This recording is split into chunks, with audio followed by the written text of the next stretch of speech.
और चलिए बुलेटिन की शुरुआत इस वक्त की बड़ी खबर से करते हैं। चंदन गुप्ता हत्याकांड से जुड़ी इस वक्त की बड़ी खबर। सभी 28 दोषियों को उम्र कैद की सजा सुनाई गई है। सजा के ऐलान के बाद परिवार ने तिरंगा फहराया है और चंदन गुप्ता जिंदाबाद के नारे लगाए हैं। चंदन गुप्ता की मां ने सरकार से मांग की है, चंदन चौक बनाए जाने की मांग की गई है और चंदन चौक बनने के बाद हमें मिलेगी पूर्ण शांति। चंदन की मां के द्वारा यह कहा गया, चंदन की आत्मा आज बहुत संतुष्ट होगी। चंदन के पिता का कहना है यह फैसला आने के बाद। तो चंदन गुप्ता हत्याकांड के दोषियों को उम्र कैद की सजा सुनाई गई है। सभी 28 दोषियों को एनआईए कोर्ट ने यह सजा सुनाई है और सजा के ऐलान के बाद चंदन गुप्ता के परिवार ने तिरंगा फहराया है। तस्वीरें भी आप देख रहे हैं। तस्वीरों में चंदन गुप्ता की मां और पिता तिरंगा फहराते हुए नजर आ रही हैं। यह तस्वीर है चंदन गुप्ता के परिवार की। परिवार में खुशी है और उन्होंने कहा है कि उन्हें आज न्याय मिला है, उनके बेटे को आज न्याय मिला है। तो चंदन की आत्मा आज बहुत संतुष्ट होगी, चंदन के पिता के द्वारा कहा गया। वहीं चंदन की मां की एक मांग है कि चंदन के नाम से एक चौक बनाई जाए, तब उसे पूर्ण शांति मिलेगी। तो चंदन गुप्ता हत्याकांड के दोषियों को उम्र कैद की सजा सुनाई गई है। सभी 28 दोषियों को एनआईए कोर्ट ने यह सजा सुनाई है और सजा के ऐलान के बाद परिवार ने तिरंगा फहराया है।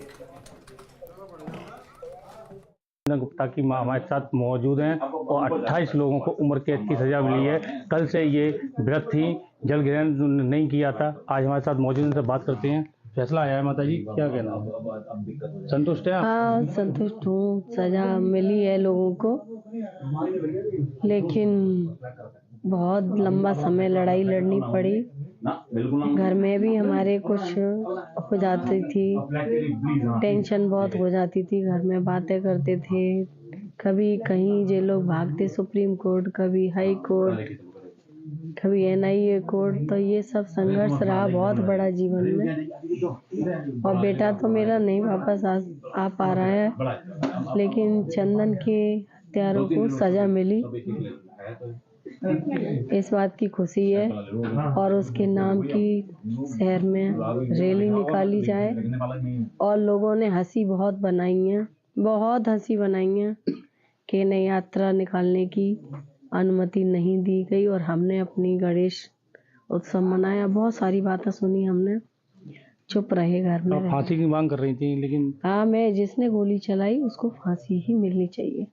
तो चंदन चौक भी बनाया, चंदन चौक बना करके अनावरण किया जाए उसका, क्योंकि पहली बार ऐसा हुआ पूरे भारत में जो चंदन ने रैली निकाली और चंदन को वहाँ से गोली मार के उसको शहीद मानो, चाहे हत्या कर दी, आप लोग जैसा समझें।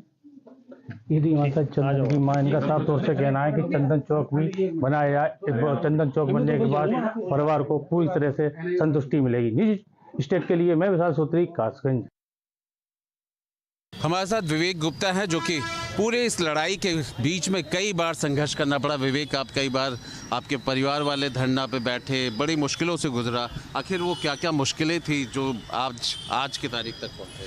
पूरे ही परिवार का बहुत संघर्ष रहा है। 7 वर्ष का काफ़ी लंबा समय था, लेकिन आज माननीय न्यायालय और न्यायमूर्ति श्री विवेकानंद शरण त्रिपाठी जी द्वारा दोषियों को सख्त सजा सुनाई गई है, जिससे मैं और मेरा परिवार संतुष्ट है। हमारे ही देश में मेरे भाई की गोली मारकर निर्मम हत्या की गई। यह देश की पहली घटना थी कि कोई देशभक्त हाथों में तिरंगा लेकर निकलता है और उसकी गोली मारकर हत्या कर दी जाती है।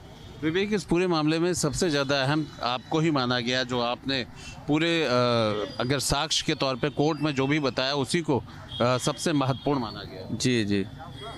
किस तरह से आपकी भूमिका थी इसमें? मैंने केस की पूरी पैरवी की। सरकारी वकीलों ने पूरी मेहनत के साथ हमारा साथ दिया। सरकार ने केस लड़ने में हमारी पूरी सहायता की, जिससे हम आज इन दोषियों को सजा दिला पाए हैं। धन्यवाद। विवेक हमारे साथ थे, जो कि चंदन गुप्ता के भाई।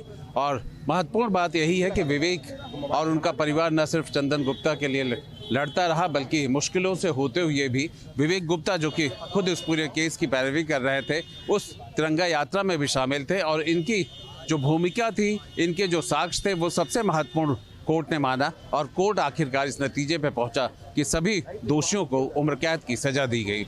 वीडियो जर्नलिस्ट सूफी खान के साथ आलोक पांडे, न्यूज़ स्ट्रीट, लखनऊ। बढ़ते हैं आगे। अलीगढ़ से